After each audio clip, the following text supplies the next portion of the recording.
I think capital forward like 850, 885, 855. Hi, Craig. Can you hear me? Yes. Testing. Can you hear me, Craig?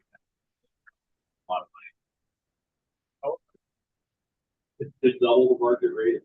I'm actually gonna talk to you on. Well, yeah, no, that they started during.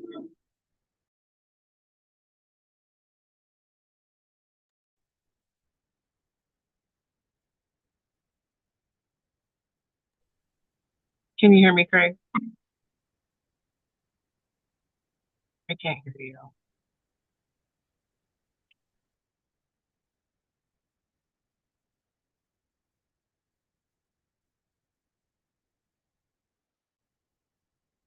How about that? Are you hearing me now? Yeah, can you hear me? Yeah, I think we're all good. Okay, perfect. Sorry about that. Turn off the video for a second.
So who do we got? Chris.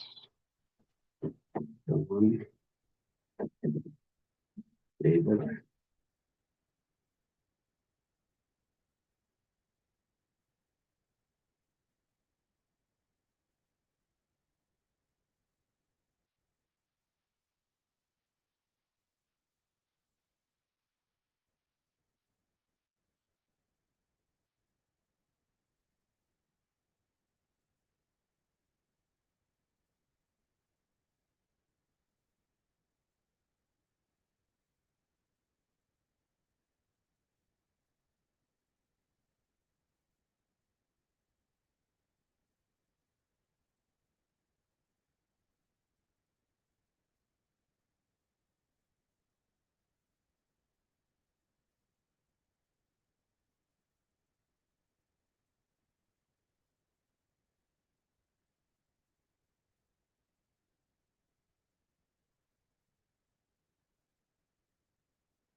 I think we got 4 board members yet, so I'm gonna give them another minute or two to see if we get a few more coming in.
Okay, Director Jones, I'm showing that we currently have yourself, Director and Co-Chair Averill, Director Block, Director Lou, Director Blinn, and Director Coffin on the call. So we do have a quorum. I'll announce other members as they come in, or if I've missed any board members, I'm sorry, I'll keep checking. But why don't we go ahead and kick off the meeting? Great. Welcome everyone to the March 25th Clean Transit Enterprise Board meeting. We've taken care of the first agenda item. Second agenda item is the approval of the minutes from our February 25th meeting. Hopefully everyone's had a chance to review the minutes. Are there any questions, comments, discussion?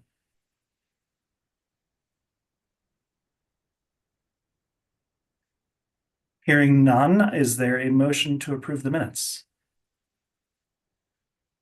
I'll motion to approve the minutes from the February 25th, 2025 CTE board meeting. Thank you, Director Coffin. A second? I'll second. Not sure who that was, but There's That David. was Director Averill. great. All right, all in favor, say aye. Aye. Any opposed? Oh, sorry. Hearing ayes. Any opposed, say nay. Hearing none, motion passes unanimously. All right, next order of business, we have public comment. Craig, did anybody from the public sign up to speak? To the best of my knowledge, no. Desiree, I didn't see anyone noted, so I don't think we had any direct comments. Once again, I did get an email from David Krunstinger from Denver, City of Denver, and I'll pass those on to the board. Appreciate those comments. But other than that, no public comments this time. Great, thank you so much. Moving right along. Back to you, Craig, on the program administrator update. Sure. This will only take a minute or two. So one thing I just thought I'd update is there is a little bit of legislation going on. I think it's called the Transit Reform Bill. I meant to write down the number of the bill and I forgot about it. If someone knows it, they can post it in the chat. But generally, it may have some effect on us because it's related to some of the reporting requirements from RTD. And so there's some connectivity to this SB 230. Right now, they said, I don't know if it's going to pass. There's some amendments floating around related to how the RTD reports to CTE. Since they haven't really been offered yet, I thought I'd hold off on saying much about it. But just to give the board a heads up that we may see some minor tweaks to a part of our program depending on what comes out of the legislature this year. We talked about the SB 230 outreach planning. I've got the consultant Confluence Planning on board, and we've kind of planned out an approach. At this point, we feel like we need to do a little bit of outreach with the SB 230 bill sponsors before we go out and starting to the public. And the legislature's been a bit busy with the long bill. So we're kind of a little bit of a holding pattern to be able to talk to legislators and do the courtesy of talking to them before we go out and talk to the public. As soon as we clear that, then we're going to go ahead and send invitations out for a series of town halls and start getting in both input for the program and also just do some education with transit agencies and other stakeholders. Just kind of an informational piece. Most of the enterprises that are in CDOT or other agencies tend to have some type of interagency agreement or MOU that just kind of handles how the enterprise will be working with their host agency. And the CTE hasn't really had that. I don't think the level of activity that we've had to date has really warranted it. But given with the amount of grants and activities that we're going to have going forward, it feels like we should have one. So I've been working on that internally. I think that can get handled administratively with me and the CDOT chief engineer or deputy director signing it. And it said it's mostly administrivia, but I just wanted to let the board know that I'm working on that and that we're going to get that sorted out. I have been, as CTE director, I've pulled into the joint service, which is what we're calling the Front Range Passenger Rail right now, or is one of the names for it. So I've been making some presentations, and I was actually at the governor's office yesterday talking about it, and I'm meeting with a group tomorrow that's called the principals. And the principals are all the directors or representative of all the agencies that are likely to have a funding role in it. And since under SB 230, the CTE will have 20 or $25 million a year. I have the honor of becoming a principal. So I'll be attending that. I do think it's important. We haven't talked a lot as a board about the passenger rail portion of SB 230, and that's starting to bubble up. So really what I think it's probably time to have a presentation to the board, and I'm planning perhaps in the April meeting to have either someone from the joint service or someone from the rail group within CDOT come in and present, so the board has a better idea as to what's going on and what the ask might be of us. That another thing I wanted to I'll throw in my meeting notes is we talked about having an in-person meeting with the board. We haven't done that to date. When I started the job and talked to all the directors, several people mentioned that I thought it would be beneficial. So I'm tentatively thinking like maybe we try and do the May meeting as an in-person meeting. I think we're going to be into the SB 230 formula quite a bit, and that kind of begs itself for more of a workshop environment anyhow. So just a heads up, I'll do some polling and make sure it'll work for folks. But thinking maybe we do a May in-person meeting, probably in Denver at CDOT. Lastly, Shilpa, are you on? I didn't know if you wanted to just give a little bit of an update on where we stand with the capital grant implementation. Let me see. She is not on, Craig. Okay. Well, then I'll try and kind of wing it here. As generally we continue to work through the process. We do have at least one capital grant where there's some pressure on us to try and get it done by April because the agency is running up against some pricing deadlines.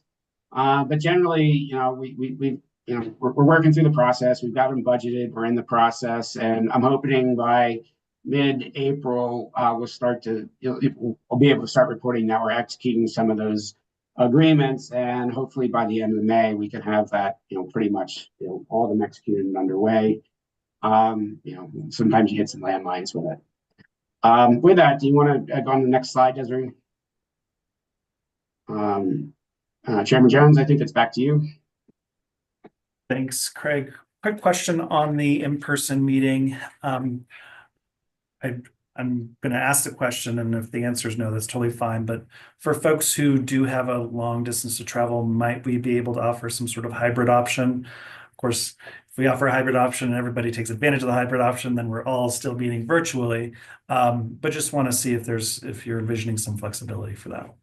Absolutely. I don't think we can have an option for it. I'm hoping by announcing it now that we have time we have budget to pay for the travel cost of board members to attend. My thought is that we have a pretty interactive effort to maybe really even get on a computer and play with different approaches to the formula and different weightings. So it's something that really lends itself to being all in the same room. But if that's not possible, we got the technology. We'll make it work, and we'll do our best to make it meaningful for those who can't. Great, thank you. All right, CT board member comments. This is time on the agenda. If there is a topic that any of the directors wish to bring up with other directors or staff, now is a good time to do so for this agenda or for our consideration for a future agenda. Any comments from directors? I'm seeing Director Coffin's hand. Thank you, Chair Jones. Yeah, I have an idea, maybe a proposal or something just to put out there for food for thought. I'd like to suggest that we consider creating either like a work group or an ad hoc group to specifically look at the topic of greenhouse gas reductions. And I think as Craig, during maybe your first meeting, one of your bullet items was maybe to see how we can optimize greenhouse gas reductions. So I think, we can maybe talk about in the future, like how often the group would meet and who would be involved. But it's something I'm certainly interested in, especially as we're gearing up to have more activity flow through the enterprise.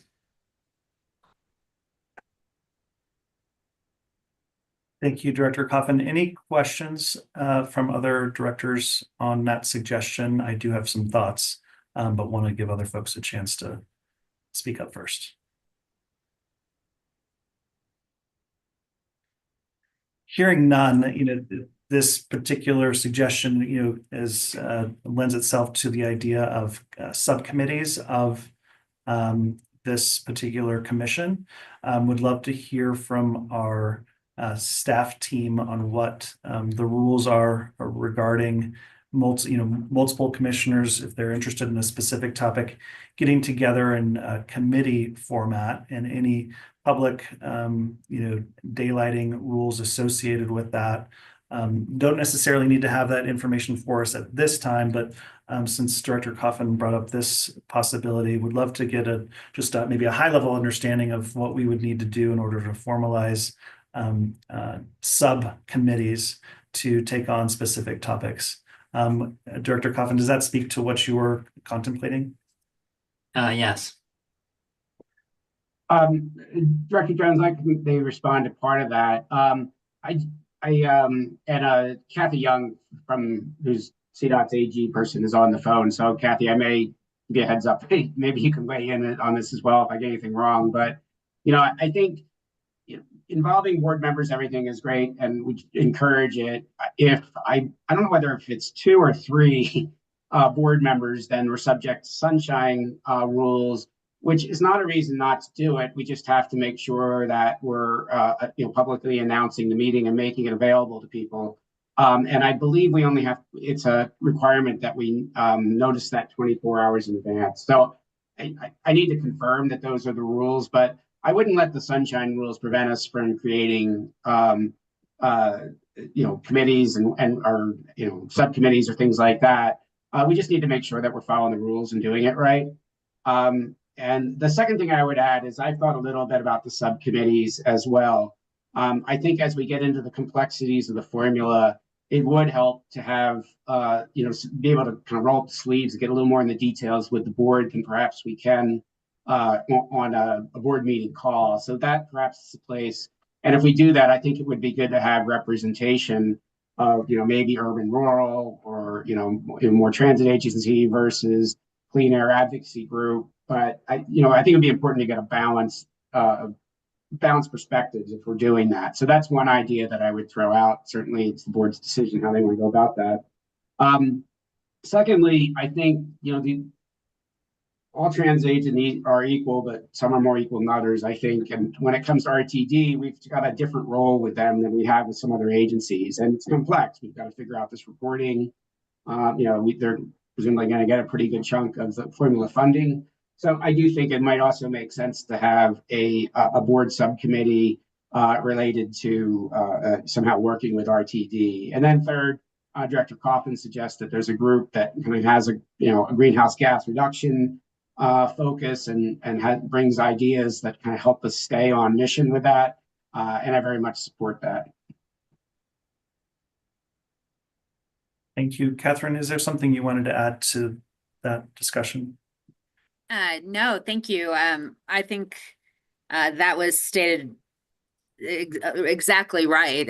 Absolutely, you can have subcommittees that will need to do the analysis of open meetings.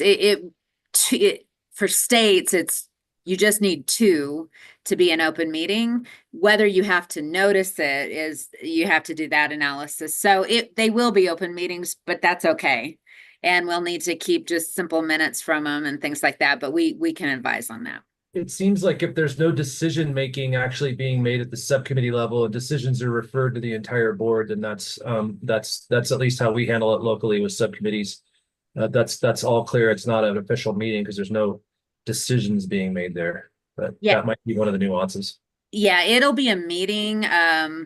And yeah, I would definitely advise that official decisions get made, by the entire, board, but, yeah, if you're making a decision, you definitely need to notice it.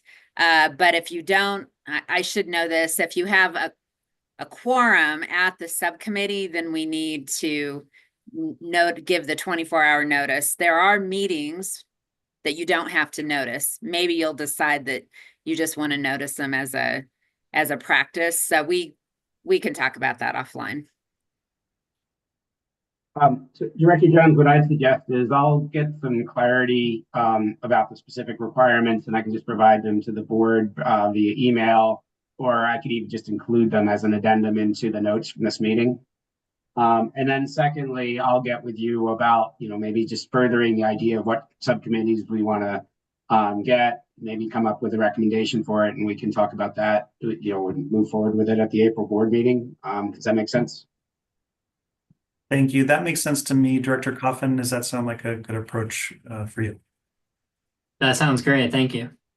Is there anybody that disagrees? Hearing none, are there any other comments from other directors? All right, moving on forward, we have the financial update from Kay, Cassie, and Sam. Okay. If I could, I'd note that I saw that Director Garcia and Director Fromer have joined us. So I think that's 8 of the 9 right now. And so, financial team taking on. Hello, I'm Kay Hreska. I'm the Enterprise Controller. So this here is the budget to actual through February of 2025. As you can see, for the total of Q3, approximately $2 million has been collected, and then overall through the fiscal year, $7.3 million is the overall total of the retail delivery fee. And when it comes to expenses, majority of the expenses are on staff salaries. The next slide is for the transportation commission loan that we got, totaling $600,000. So currently, we have spent $787 of that TC loan, but there are funds that are encumbered, so more spending of those fees will occur. And that has also just been on staff salaries as well. Next, I will turn it over to Sam unless there's any additional questions on the budget to actual.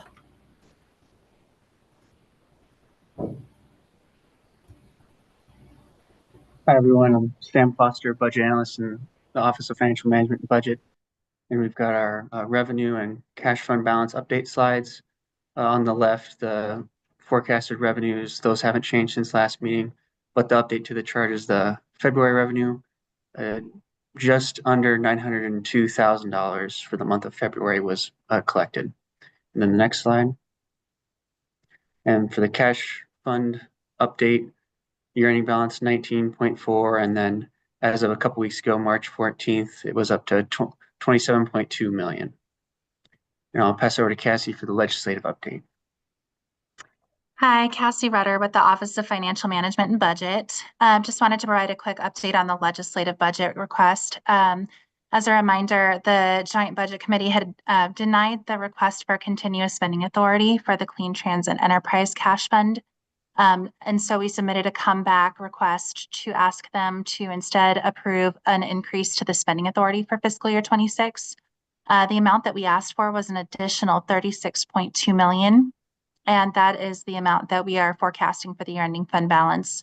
And the committee did approve it. So for fiscal year 26, the total spending authority from the Clean Transit Enterprise Cash Fund will be $49.1 million. So, and also the committee did approve 3 years of roll forward authority with that appropriation. So we will actually have access to that $49 million through the end of fiscal year 29. So any questions on that? Just one question. I probably should have mentioned this in my program administrator minutes, but last month the board approved our budgets for FY26, and I think that had still had to go through the commission, and I believe that got approved. So we're all set in that, correct? Correct. Thanks. Great. Thanks. I'll turn it back over to Craig. Or Director Jones, I think it's to you. So, and then Yeah, any questions from directors on the financial update?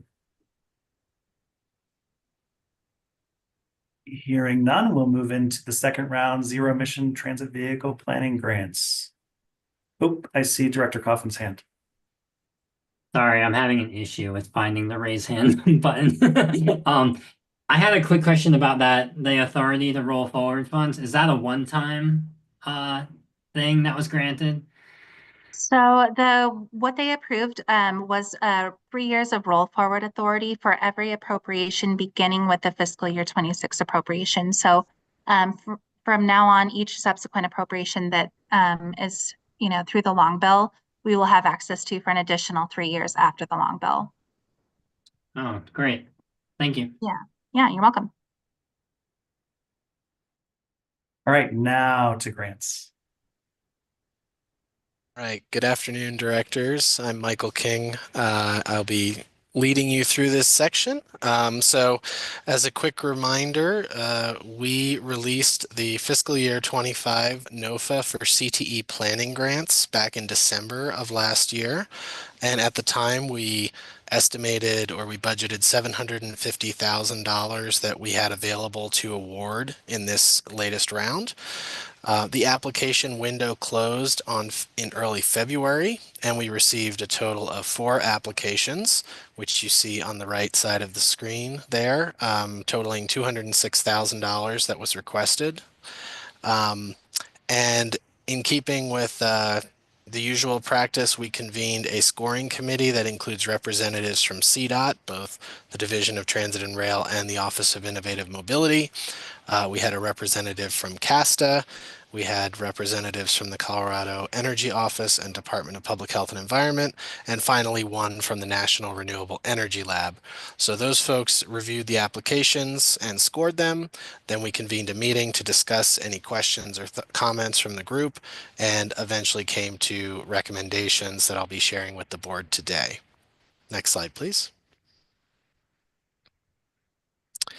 So we have a high-level summary here of each of the proposals and the committee's recommendation, starting with the City and County of Denver requesting $40,000 for their project, which focuses on the transition of the Denver Connector service, their microtransit that they provide in various neighborhoods around the Denver Metro. There were the pros identified. You can see there a thorough and highly detailed proposal and very significant benefits for DI communities, given that the service is targeted at those communities. There was also a very aggressive project timeline, so that was a potential con that might not be realistic, but the committee recommendation was in favor of awarding that project. I'll go through the other 3, and then perhaps we can circle back for questions or comments if the board would like. The next proposal was from the town of Mountain Village, seeking $35,000, $847. Theirs is a pretty traditional fleet transition plan, looking at their entire rolling fleet. Does not include their already electrified gondola system. And this was intended to set the foundation for a broader municipal transition plan. So they are undertaking a citywide or townwide transition planning effort. They understand that the funding from this program could only be applied to the transit portion, but they'll be doing it at the same time as other fleet vehicles to leverage that those resources and experience. They had a very strong community engagement plan. They had a very thorough scope that was proposed that accounts for all the various aspects of a fleet transition that you see listed there. There was some potential scope overlap with the municipal planning effort, so that would be something to navigate with them if they are awarded. And the committee recommendation was to award. Next slide, please. The third proposal was from Mesa County. This was a request for $90,000. And this is a somewhat complex proposal that they put forward. So this was to look at their existing use of renewable natural gas, or recovered methane as it's sometimes called, They already capture and use methane at their city level for their transit services. They wanted to look at what is the current amount of that RNG that is being used for the transit services? Are there ways to increase that RNG usage within the transit fleet? And is there also a potential future in which they diversify the fuel of that transit fleet to include other zero emission options in addition to the low emission RNG? So this was an ambitious approach. It could be very interesting for other agencies that are using or interested in using RNG. And it may also put them on a path towards greater sustainability, whether they increase their RNG usage or whether they opt in the future to diversify. Either way, that would potentially drive down emissions. But there are challenges it's a rather broad scope. It has some sort of branching pathways in it. And so there might be a benefit to narrowing the focus a little bit given the available time and budget. So weighing the pros and cons, the committee still recommended an award, but with some caveats about perhaps focusing the scope a bit more. And then finally, the city of Durango. This is a proposal seeking $40,000. They are supporting the implementation of an existing ZEV transition plan. So they have a plan in place, but they are struggling to make the connection between completing that plan and beginning their actual fleet implementation. So this would be to provide technical support for the budget planning, the RFQ development for their zero emission vehicles, and then beginning the procurement process. So the pros here, this is a situation that several agencies seem to find themselves in, completing a plan, but then needing to progress to the next step. So this would help ease that transition. It might, help develop a model for that more broadly across the state. But there are also potential issues in terms of whether or not the board considers this eligible for planning grants, given that it sort of straddles the line between late planning and early implementation. So again, weighing all of the pros and cons, the committee recommended that this be awarded, but it might require some extra navigation of the specific eligibilities within this scope. So I will pause there and see if the board has any questions or comments on the 4 applications as proposed. Thank you for the presentation. Any hands for questions on these proposals? Director Jones, sorry, I'm not a director, obviously, but I'd like to just ask Michael, maybe you could remind the committee, the board, about the process to use to evaluate the applications and who was on it. I think just a minute on that might be helpful.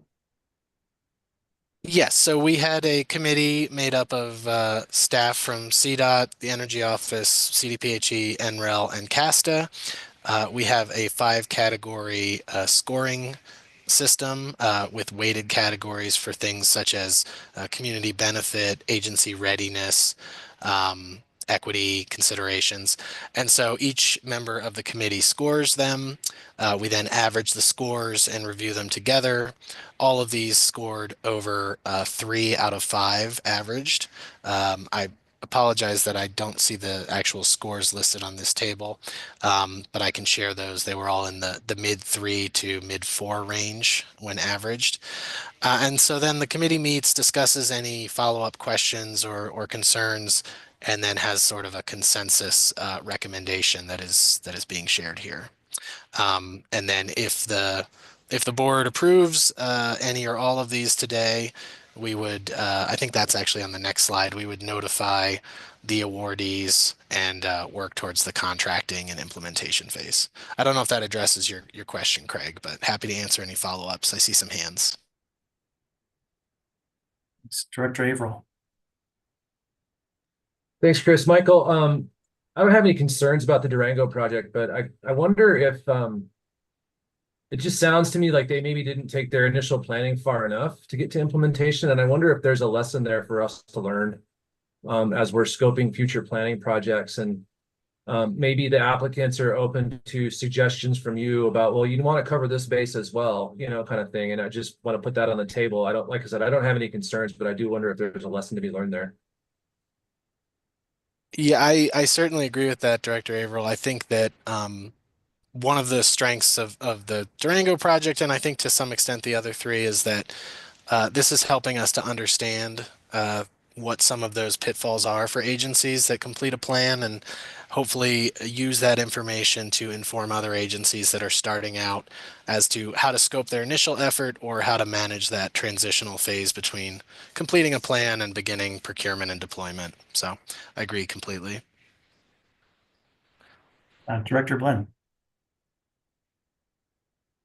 Yeah, I think I just had maybe a bit of a concern and or question about the Mesa County one, and I was just trying to find an SB 260 because I was recalling there's kind of some specific language in there around when the enterprise can fund RNG projects, and I just was curious if like, not having looked at the details of the proposal, if that aligns with the kind of allowances of like when we can fund RNG related projects. And I can, now that I've found that language, I'll put it in the chat just for all the board members in case that's helpful. Yes, and I believe the language refers to RNG being an option when, let's see, I don't know if that's the complete section, but yes, the requirement for purchasing RNG related capital is that at least 90% of fuel usage be from renewable or recovered methane sources, and that other zero emission options not be practically available. It's perhaps a little bit difficult to apply that language strictly to a planning project versus a vehicle or fueling project. So that's one consideration. I think ultimately it's up to the board as to whether we feel that a planning effort that includes analysis and planning around RNG is in line with the goals of the CTE.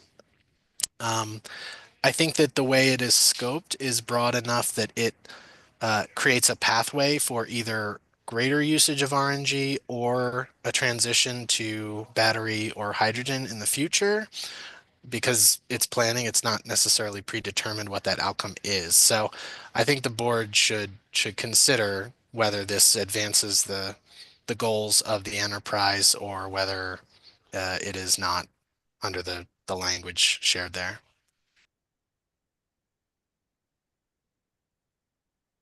Thanks, Michael. Any thoughts from directors on the Mesa County grant? Director Frommer.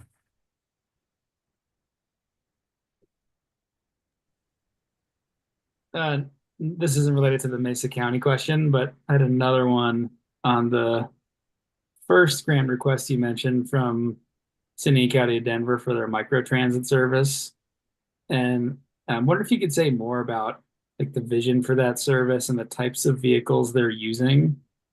It may be different now. I haven't come up to speed on the latest service, but I seem to remember them using light duty vehicles like SUVs for microtransit.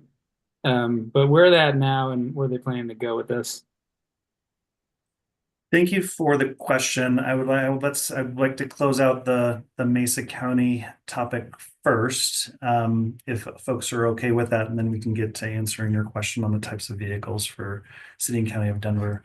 Because I share some concerns on the Mesa County proposal, given, first of all, the request is double from any of the other requests, and will probably get us the least distance toward electric vehicle fleets. So, and there's a suggestion of a narrowed scope. So I guess I'm curious from our CDOT team of their recommendations, if we are going to suggest a scope narrowing, is there also a funding a pullback or partial funded grant? Or is it something that we would handle on the back end? I'm not sure how we are, if these are all reimbursable expenses, we award a grant, folks go through the work, then they send us invoices or send you all invoices and you reimburse that. And there's a way to monitor the spending and scope there. So yes, you're correct that all the grants are reimbursement based. So if if it was the board's recommendation to proceed with the award, but to narrow the scope to certain topics, then we would expect a recalculation of the grant amount that would be needed to complete those portions of the scope. And then through our normal process, we would review invoices to make sure that we were only paying for elements that were in line with that scope. Thank you, Michael. Any thoughts from other directors on whether or not we should recommend a narrowing of the scope on this request?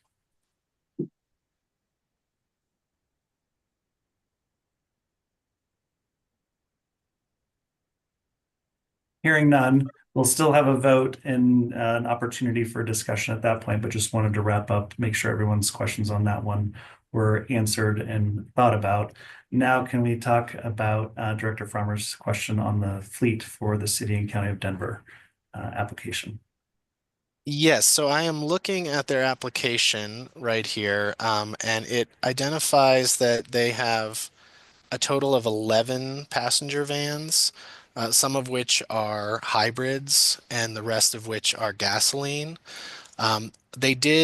I can provide more details on this. I know that when the service started, they did have a mix of fuel types, and they were attempting to electrify more of the service. They did run into some issues with that as it grew. One example that they reference in their application is that they were using charging that was owned and operated by the City of Denver, but it was primarily for other fleet vehicles. So there was sort of a handshake agreement they could use it. But as the overall fleet, the EV fleet in Denver has grown, they've run into more challenges with having access to the charging at the times when they need it, at the level they need it.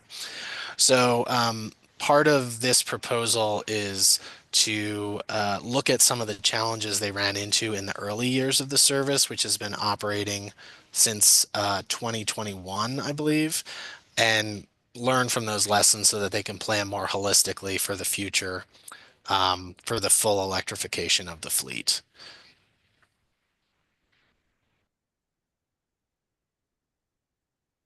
Great, thank you. Any additional questions on the applications and committee recommendations?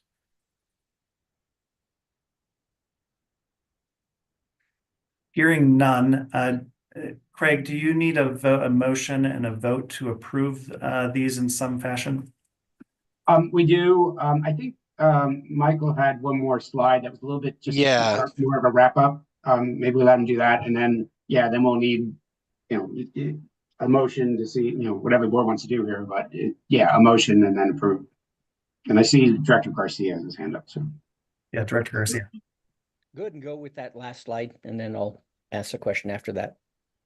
Great. So yeah, summing up, the staff are requesting a CTE board approval to fully fund the 4 planning grant applications, with the potential caveat about partial funding for some. We feel that each project will help the applicant agency make meaningful progress towards their fleet transition, even though they slightly differ in terms of what stage they're at currently. We also feel that each project will add to the general body of knowledge in this space, whether it's how to navigate the RNG question, how to transition from planning to implementation, how to electrify a micromobility service. Each of these is sort of unique and will hopefully create lessons learned for other agencies in Colorado or outside of Colorado that are in similar positions. If approved, the awardees will be notified and staff will begin the process of scoping and contracting the grant agreements. And then the next grant round or preparation would be for the CTE capital grant funding, which would be coming in the fall of 2025. That includes the other 4 eligible categories of capital of vehicles, charging, and facilities. I will pause there, see if Director Garcia would like to comment or ask a question. Thank you, Michael. Yeah, actually, my question is right upon this bullet here. Are we prepared to get contracts out in a timely manner to these grant recipients? Yes, if awarded, we will move as quickly as possible to contract these, particularly since the proposed project timelines in some cases are more aggressive than others.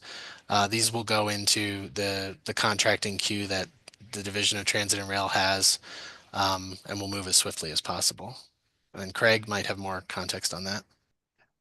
Yes, Director Garcia, I hear you loud and clear. I think the first round of planning grants took a lot longer than really should have to get executed.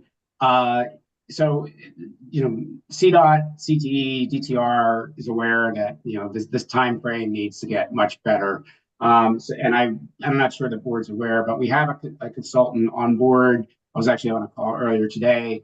We're very much looking at the overall process of getting from NOFA to executed grant, trying to figure out how we can streamline the process, and are working very diligently, in part for the issue now, but also, personally, I'm concerned with the additional amount of grants that we're going to have once we implement SB 230. And it's keeping me up at night, to be honest. But we said we're very aggressively trying to work to improve our contracting process. And, these grants are going to be the first one where I, as a director, am sort of watching the whole process. And I plan to be very hands-on and maybe a bit of a pain in people's neck, making sure that they move through very quickly. Thank you. Any other discussion before, or if anyone would like to make a motion?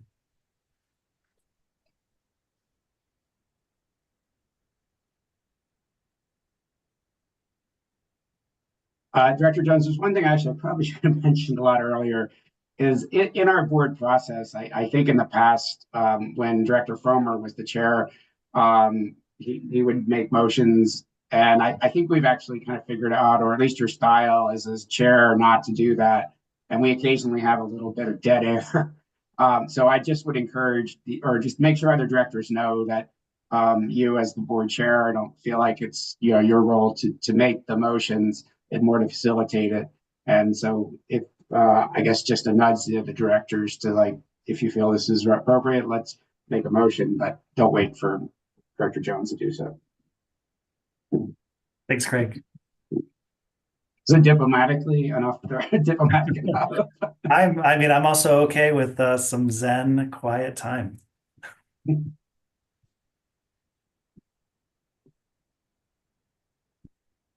This is Dawn. I'll make the motion that the CTE board approve to fully fund the 4 CTE planning grant applications for the total of $206,706.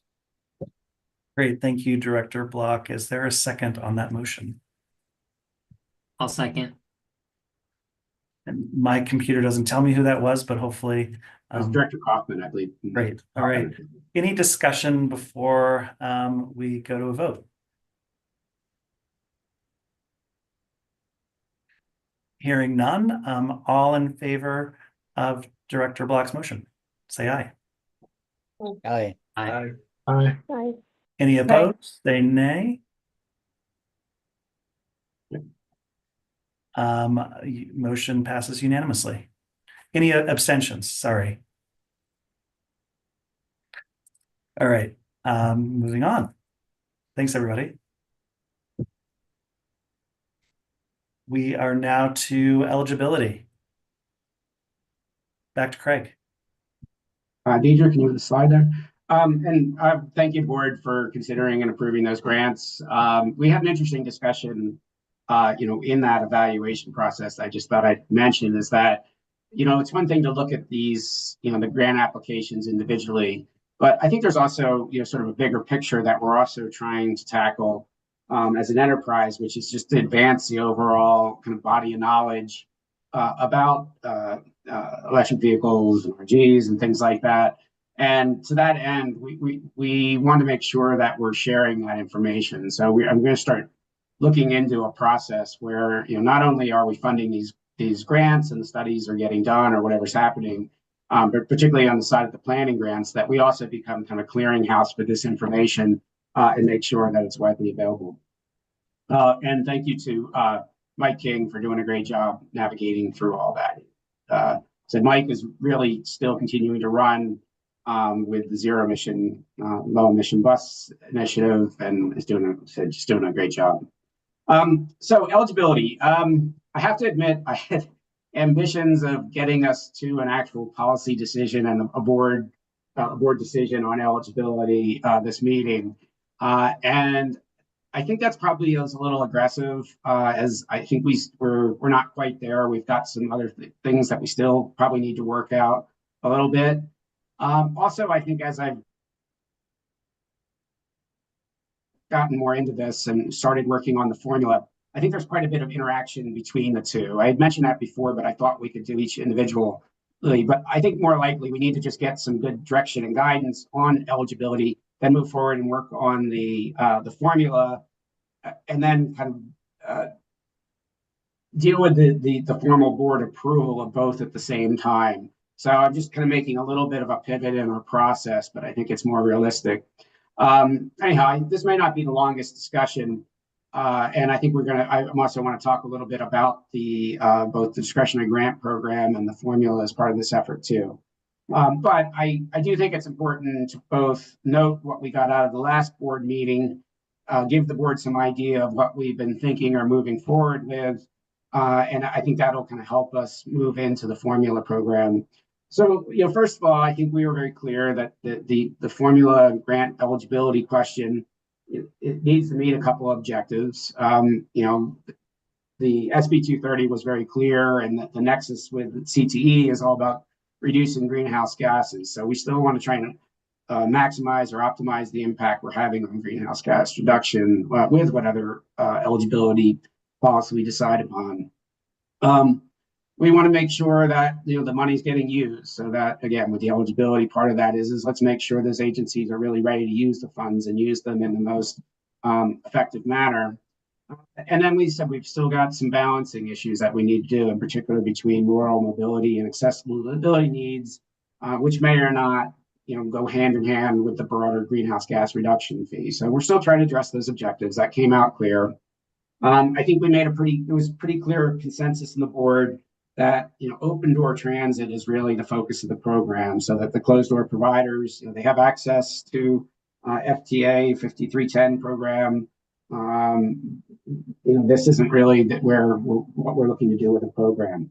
I got some good input on system optimization plans, and we're continuing to work on what that really means. But really part of this process is, in order to be an eligible agency, has to come forward with an acceptable system optimization plan.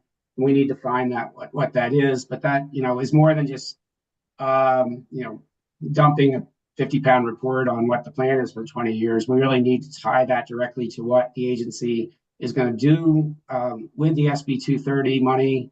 Let us sort of see the type of impacts it may have on performance indicators such as vehicle revenue miles or headways, and then give us something to hold the agencies accountable to after the fact, so that we can see whether what we thought was getting done is done. So we're continuing to work through that, and are going to be trying to get that the optimization plans well defined in the next month, and perhaps even trying to do some kind of draft or examples, working with a couple transit agencies to say, well, what would something actually look like? We don't want to have agencies spending $50,000 or $100,000 on a consultant to come up with a plan. So we need to come up with something that's very clean and simple, but that also gives us the information we need. So the one thing that I was able to do that I hadn't in the past was to just run some basic numbers on what's the allocation actually look like. And the formula when we come up with it is going to have a lot of different factors. I decided to just take ridership, made some assumptions about how much would go to RTD, because that's sort of 800-pound gorilla in the room, but just run some analyses. And it was pretty interesting what came out of that.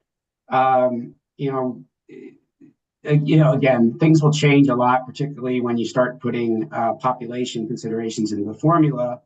But generally what I found was that there's, the money starts the amount of funding that an agency would get per year under the formula kind of drops off under about 40 or 50,000 ridership, to the point where, some agencies would only be getting $2,000 or $3,000. Again, those are rough estimates, just something for perspective.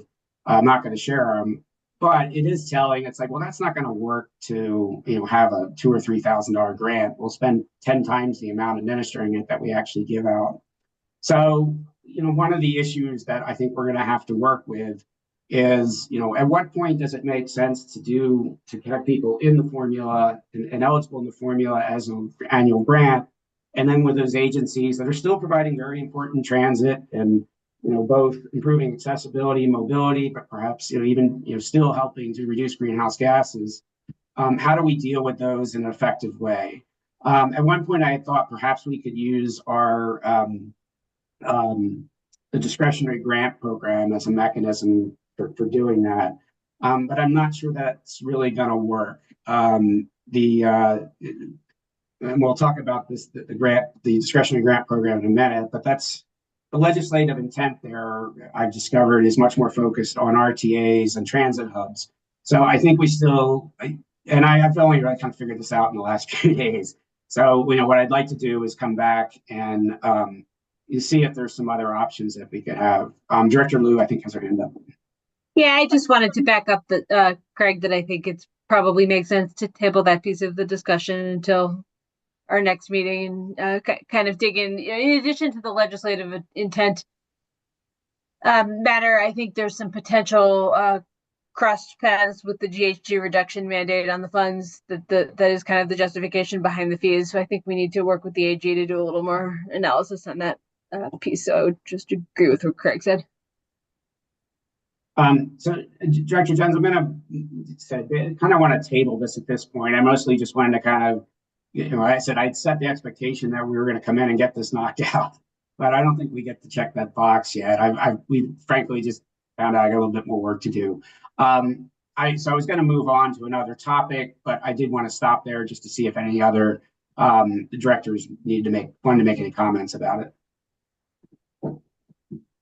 Thanks, Craig. Yeah, any comments from directors on this topic?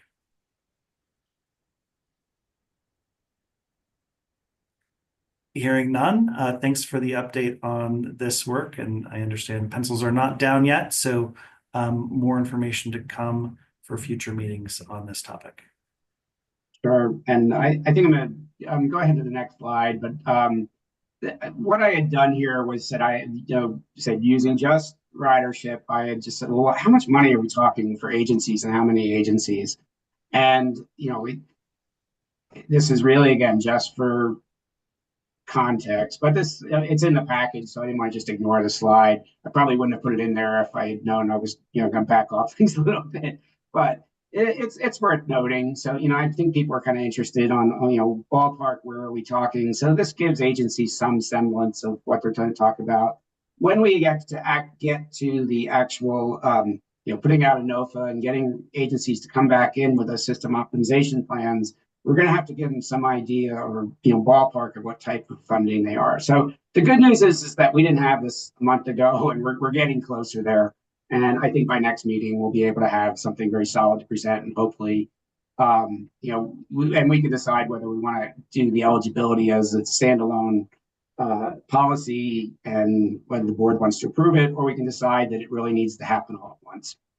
But let me move on to the next topic, and it looks like we hopefully can wrap up the board meeting a little earlier here, but we haven't really talked about the discretionary grant program as a board yet. So just remind everyone, within SB 230 and the oil and gas fee funds that were set up, 10% of that is set aside as a discretionary grant program.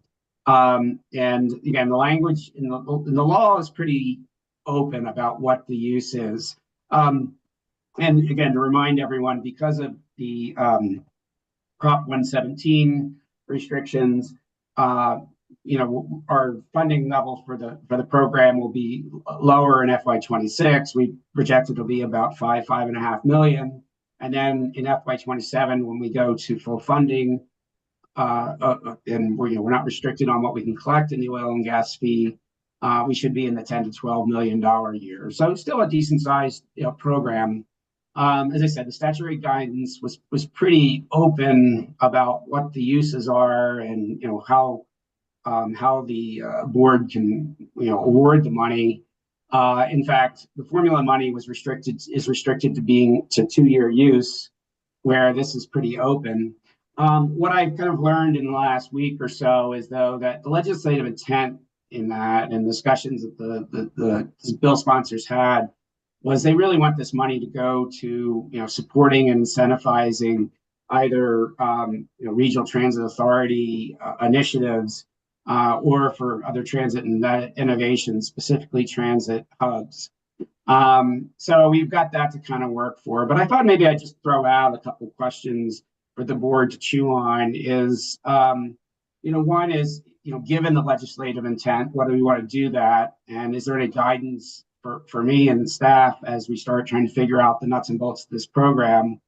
What does the board want to use it to support with?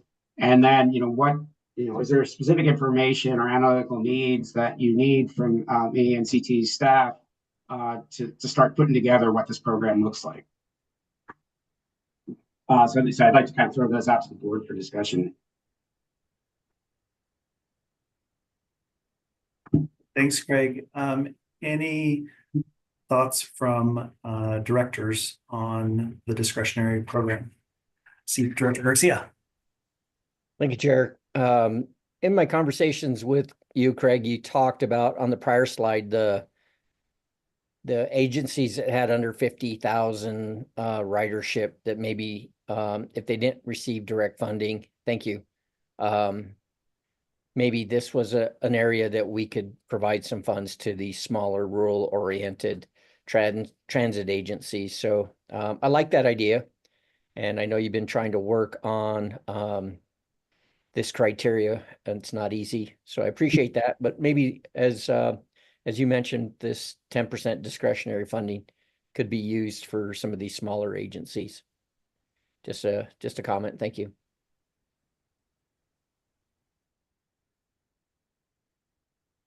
Any other comments, feedback?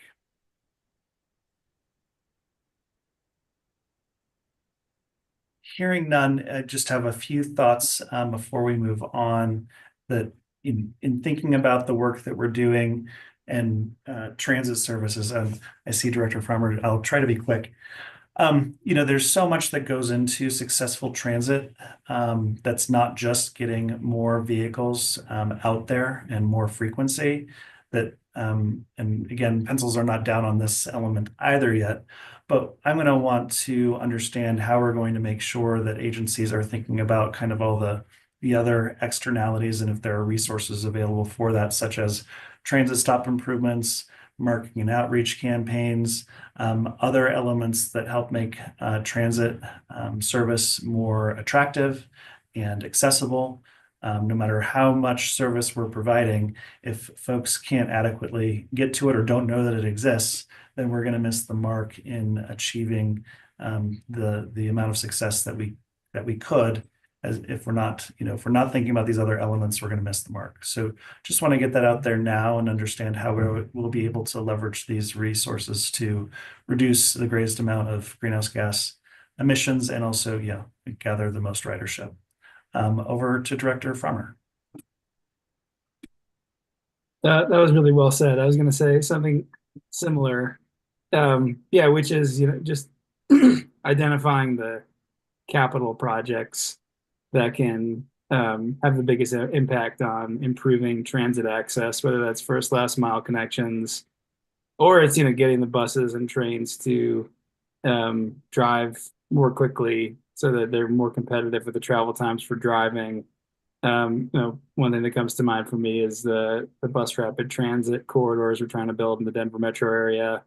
And there's some up in Fort Collins and down in Colorado Springs as well, that we previously thought might receive funding from the federal government that may or may not come through in the next few years here. So are there like smaller investments there that we can support with this type of program that'll really move the needle on ridership and therefore greenhouse gas reductions.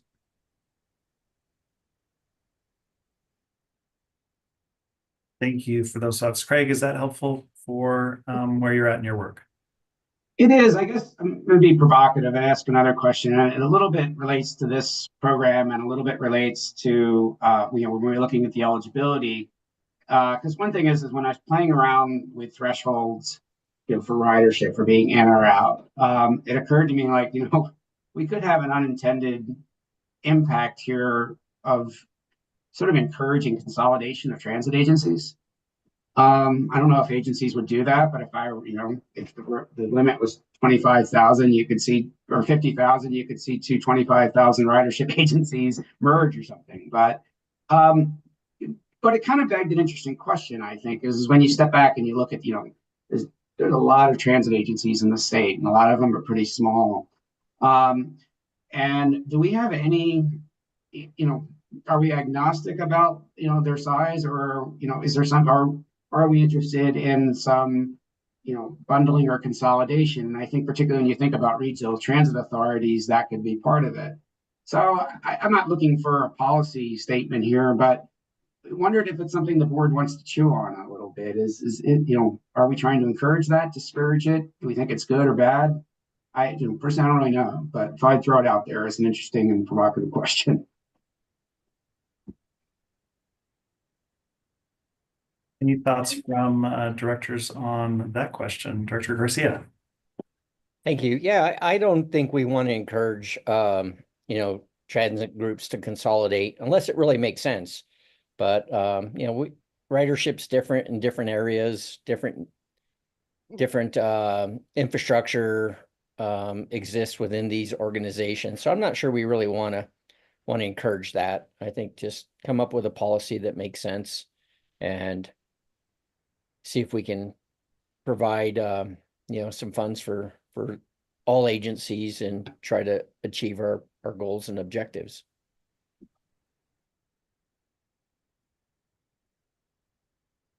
Any other thoughts on the maybe inadvertent encouragement of consolidation? Director Averill.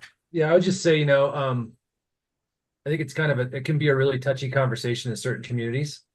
I think to Director Garcia's point, there are situations where it may make sense to bring things under a larger umbrella. But I know that at least in my little corner of the state, I've got one entity that would love us to take over local service as an RTA and another entity that says no. So it's a bit of a mixed bag out there in my perception. But I think in some ways it makes sense where an area is like in an urbanized area and everyone's pulling from the same 5307 pot of money, potentially. I guess you could make the argument on the same side of the rurals, we're all pulling from 5311. But I think it's really going to boil down to local preference and political desire and political will is my read of that. So I would hesitate to encourage it, but if folks wanted to do it, we could certainly help to facilitate that, I think, through funding mechanisms potentially. But that's just my take on it. Thank you, Director Averill. Director Block. Well, we're on the other side of the world from David Averill over there. And we have 6 agencies over here, and I would definitely not recommend that at all. We're 60, 70, almost 80 miles apart from each other. And there's just absolutely no way that it makes sense, even to get up to the 50,000. I don't know that would be beneficial for us at all. So I would encourage you to maybe pursue other options and at least not recommend or push the consolidation. And Director Jones, 2 things. One is I threw out that 50,000 threshold number as an example. Like that's not set in policy. It was a place of sort of demarcation. So I'm using that as an example, but I just want to make sure people don't think we've gone and set that. It's just instead kind of a talking point. But secondly, I'm glad with the conversation. I'm kind of hearing from the board that, interesting topic. We want to make sure we're not on the record as saying advocating for that.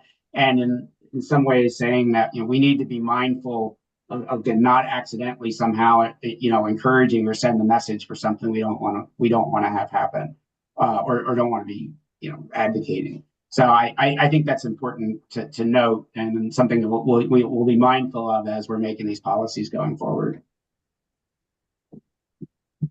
And I have one final thought, just kind of thinking out loud a little bit. I wonder if there's a way to address this hypothetical in a way that doesn't make agencies feel like they would be better off by consolidating, but more working together on a joint grant application. For instance, if the agencies along Highway 50 all decided that they wanted to have a coordinated transit stop improvement effort for the bus staying stops along the corridor that also connect in with micro transit services, and how do we make sure that they all have a same look and feel, because so many people in that region do travel that corridor for all types of just daily needs. And so if there's a better coordinated look and feel of services along there, maybe more folks will be attracted to finding another way to get around, as a hypothetical example, not necessarily encouraging them to all form one Highway 50 transit agency, but more working together and at least having some sort of coordinated look and feel. And thanks for the thoughts. So anyhow, those are my thoughts. And Craig, does that help your work moving forward? It does. I think we got a lot of work to work out what the program is. It's we'll get there. I think Director Frommer has had it. Director Frommer? Yeah, not to hold us up too much here, but just on the third bullet here, I wonder if you could elaborate on support / incentivize RTAs and what that might look like through a discretionary grant program. Is that supporting like a study or some sort of analysis to set one up, or? I was hoping to get input from the board on what that Okay. I have to be honest, I'm still trying to understand what that is, and I said is leading up to doing the outreach, I'm going to have some discussions with the legislative bill sponsors, and I think that's one of the things I'd like to get from. As some of you may know, the SB 230 bill went through in quite a hurry. There wasn't a tremendous amount of debate and talk about it, so we're kind of retroactively trying to figure out a little bit what the intent is in those places.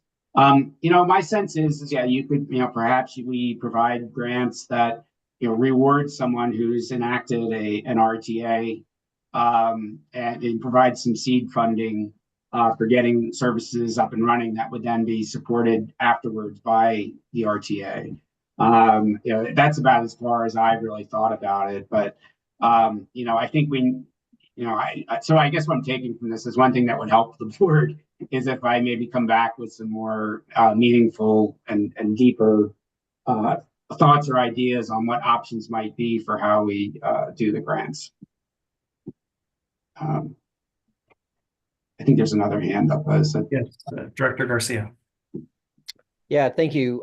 Good question. And so looking back a couple slides to our objectives, maybe a survey is in order. Maybe we reach out to transit agencies and put together a survey that goes back to our objectives, and we structure some questions that we can get out to them and see what kind of feedback we get. Maybe there is desire for them to create regional transit authorities, but there isn't a funding mechanism, or maybe it just doesn't make sense, as was mentioned, because of distance. But maybe a survey would really help us and help you, Craig, get some information from the transit agencies and get some feedback from them before we make some decisions. It's just a thought that occurred. Might be helpful. Thank you. Great idea. I think that's an option. I think also, using the upcoming town halls to get a discussion about it might be helpful. But perhaps to do a little bit of a survey before to help inform those discussions. I could see sort of doing both.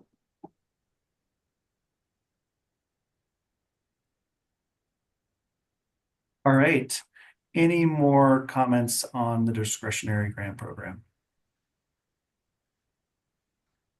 Hearing none, I moved away from my agenda, so let me see. One last item I have. Go ahead. One last slide. Desiree, can you go to the last slide here? Okay, so the actual apportionment formula. I've got a consultant on board, finally got approved, and I've had some preliminary discussions, and we've been collecting data and are getting to the point where we're ready to start delving into the apportionment formula part of it. So really all I wanted to do here, we got about 10 minutes, is I wanted to talk about what's in the legislation in terms of factors that we're supposed to use. Kind of hear how some of these beg some definition, and I'll go through them in a second, but I'd like to hear the board's input on like how they might define that factor and how you think we ought to turn that into something actually put in a formula. And then also just some sense of relative importance. So let me just run through what they are and say a little bit about them. So population, that's pretty straightforward. We've been able to calculate the population associated with the service area for all transit agencies. Transit agencies that receive federal funding and report to the National Transit Database already do that for us, so it's easy for them, but not too hard to come up with. The only major challenge or issue with it is that there are transit agencies that have the same population. So some of County of Boulder and City of Boulder Transit, their population that they serve is also served by RTD, but I think we can, in terms of a formula, there's some different ways of addressing that. We can probably deal with that. So pretty straightforward. Population density, again, same thing, like we've been getting census tract data and, data from the census overlying over surface areas. We can get to that. I think the biggest area is you got to figure out how you normalize for agencies that have a big service area and maybe they've got pockets of density, but then when you average it out, they don't look that good. And how do we want to deal with that? But it's going to be a little bit of how do you treat agencies fairly in that. Ridership is pretty straightforward. I think even agencies that don't report to the National Transit Database will have it. Again, that's pretty straightforward. Vehicle revenue miles, same thing. Again, we have to figure we get it from the non-reporting agencies. I think one thought about vehicle revenue miles is that's about supply, not how many people are riding it. If you've got tons of vehicle revenue miles with no one on a bus or train, how do we feel about rewarding that in the formula? Local zoning is a little bit more challenging as it's kind of hard to really quantify that. I'm going to suggest that we broaden that out and include planning. And the way I've thought about it is maybe it's a bit of a menu where we've got 5 or 6 characteristics of what we think is good local zoning and planning that supports transit, and it's a little bit of a kicker in the formula. But again, it's going to take some work to get from that concept of local zoning and or planning to something we can put in a formula. Also, I think we may have to differentiate between urban and rural areas and what's giving them scores, because they're just going to be different drivers there. The last one in the legislation is transit reliant communities. And this is looking at things like, percent of population that doesn't have a car or, doesn't have affordable housing, is minority populations. And I know there's a couple other ways we can define it. Again, like a lot of the times those definitions can be overlapping. So we got to figure out how we deal with that. And it's a bit more work, although I think we've gotten pretty far, but developing that data can be a bit more challenge. And then I think the last issue is just we have the opportunity to create other potential factors that we could throw in there. We could potentially tie the formula to what they put in their system optimization plan. I'm not sure this is a good idea, but we could look at their ridership, their success in returning to post-COVID, to pre-COVID levels. That's probably a challenge, but you could put it in there. And we could even tie it back to something related to EVs, but really up for the board to chew on. So we've got a few minutes, and maybe we could do go around the board and hear what people's thoughts are about these factors and what their concerns are. And if there's certain things that they really want to see either additionally added to the formula or things they want emphasized. Thanks, Craig. I blocked out the next 3 hours from my calendar. I hope everybody has too. Do you want 2 minutes each. Director Averill. Sorry, under those other potential factors, maybe there's a look at greenhouse gas emissions reductions as part of that, since that's in theme with the program. I would also suggest that, economic development considerations might be something we want to look at. I know that it's interesting to me that I know the intent behind using the term, I think, transit reliant communities, and that's statutorily defined, but I also consider our resort areas to be transit reliant communities. We wouldn't be able to function in these resorts without very robust transit systems that we're self-funding right now through our RTAs all around the state, contemplating new ones even up around Steamboat and things like that. So I think there's something to be said about those types of factors: greenhouse gas emissions, economic development support, and just how important some of these systems are to the functioning of some of our most popular tourist areas. I would even include Estes Park in a conversation like that, the entrance to Rocky Mountain. Just something for other folks to consider. Thank you, Director Averill. Director Brackey. Great. So, thank you. I'm here. I'm sorry I can't have my camera on, and I apologize for being late to the meeting. My suggestion was, would it be possible to track passenger miles traveled so that it would get to take into account, you might have lower ridership, but people taking longer trips, like commute trips, not just number of people on and off the bus. So that would be a suggestion. Thank you. Thank you, Director Brackey. Director Garcia. Thank you. I'm wondering if we look at maybe rates for ridership. I think we've seen with other processes, I want to say experiments, they really weren't experiments, but with reduced rates or no rates, that ridership goes up. So I'm wondering if we look at maybe what the rate structure might be for some of our agencies and how that works in. Fare, you mean rates as in fares? Yes. Yes. Great, thanks. Thank you. If I could ask a follow-up question on that, how would I say this? So if we're looking at rate structures, are we, are we looking for amount of fare box recovery or something like that? Like what are we trying to reward or incentivize or disincentivize there? I just was wondering if maybe the agencies are seeing maybe some challenges with ridership because of fares with rates, and maybe those that are able to offer a lower fare are seeing better ridership. I don't know. It's just a thought that occurred to me. Okay. Director Averill. Yeah, I was just gonna say, Mark, we recently went fare free on all of our services that are inside the district, the taxing jurisdiction, and immediately are in a position where we need to start running bigger buses, which is sort of a good problem to have. Yeah. But I got called to the carpet by some friends in Rico because we were sending too small of a bus down there all of a sudden, so it can happen literally overnight. You see the ridership bump. It's a great problem, but that is an unintended outcome sometimes. But maybe that's what we want to look at. Maybe that's why our board did it. We want people on the bus. That's the mission. We're not in it for the fare. We're not going to ever recoup the cost of our total service. So why not incentivize it to get people on the bus? Because that's really the mission of the organization. That's our take on it. I would agree. That was my line of thinking and why I made the suggestion. Thank you. Thank you for confirming that was what I was thinking. Yeah.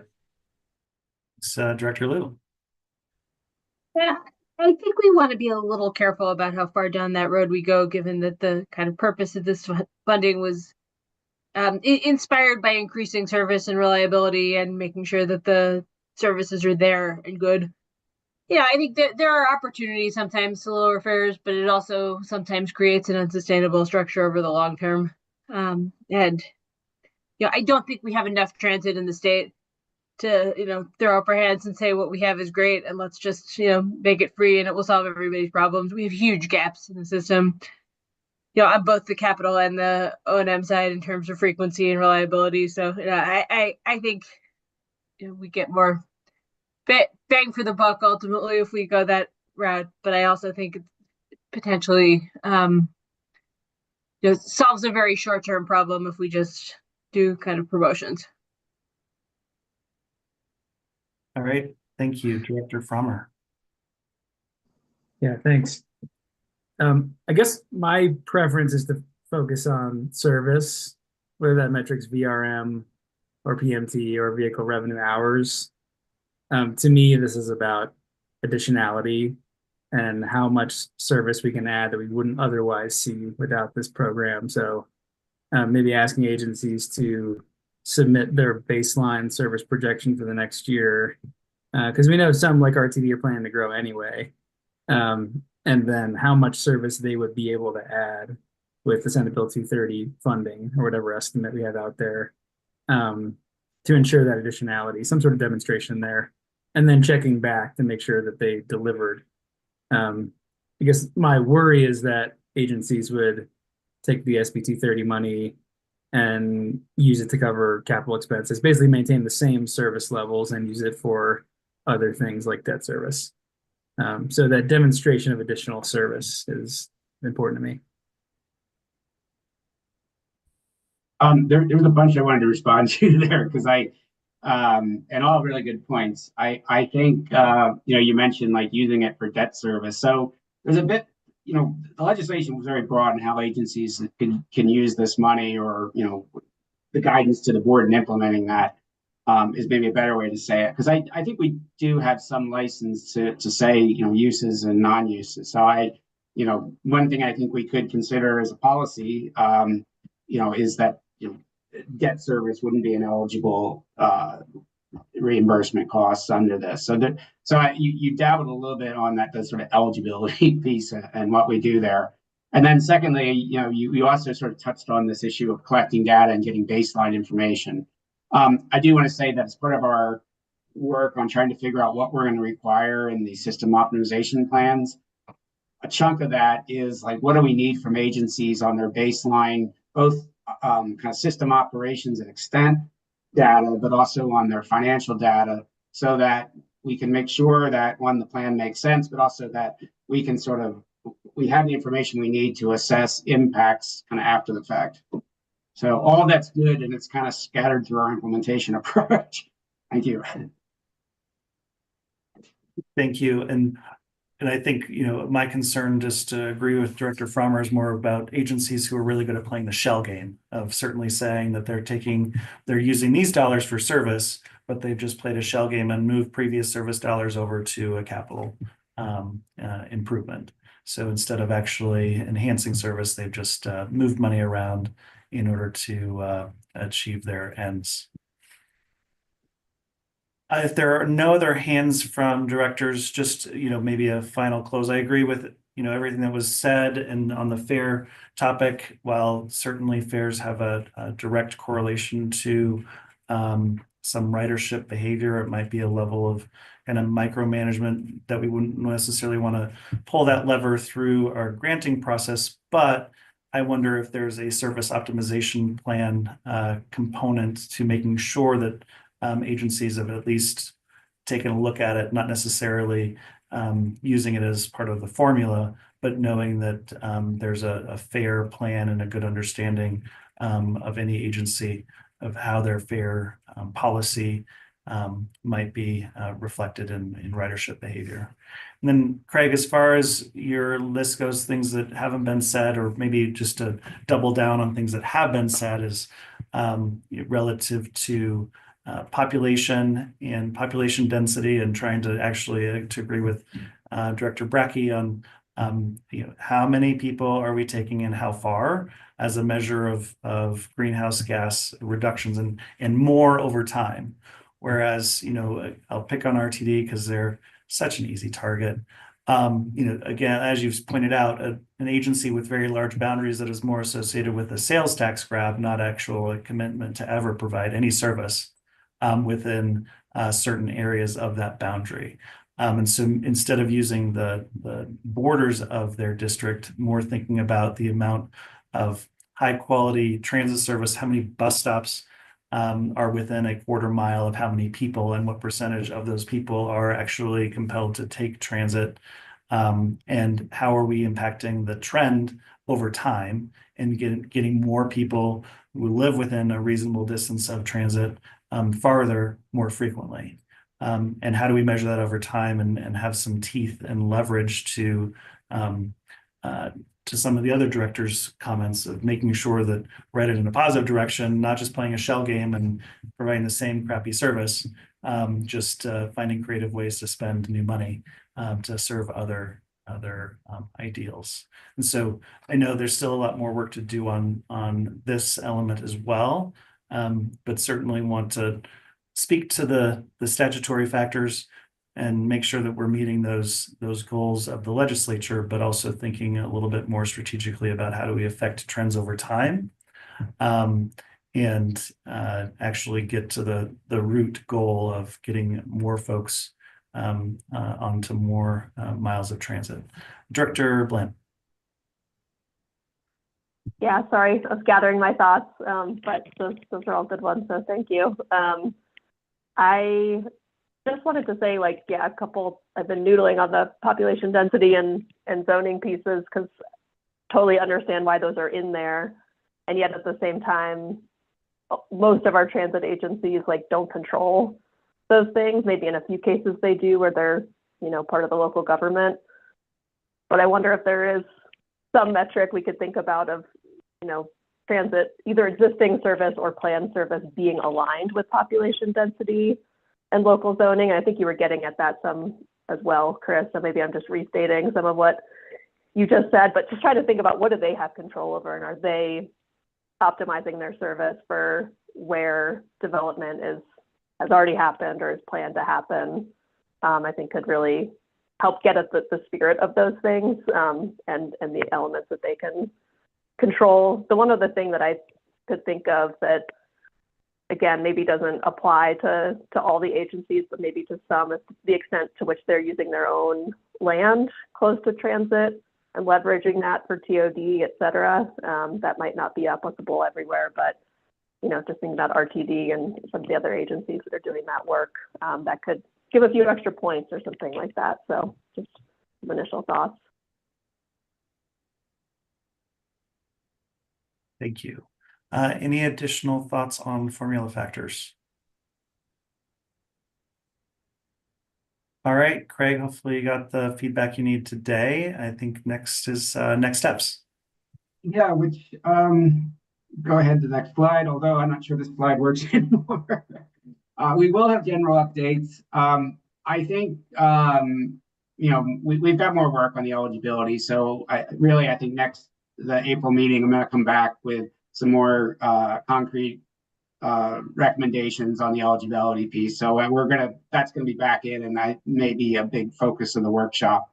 I think we're going to be working on the formula, but I really feel like the formula is something that we need to do as more of a workshop format. So I think we probably want to push that into May. And I think that'll be okay in terms of keeping the program moving on track.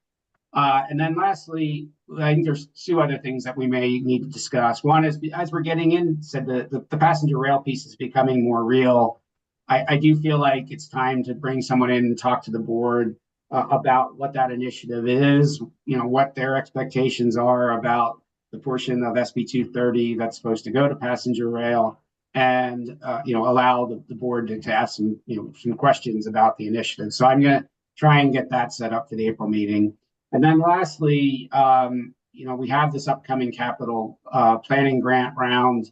I think it'd be good for the board to have some discussion about their interests and expectations with that. So sorry to call the audible, but I think that we're probably going to, I'm changing, as we've been having this meeting, it's kind of occurred to me that maybe next month's meeting is going to be a little different than I originally thought.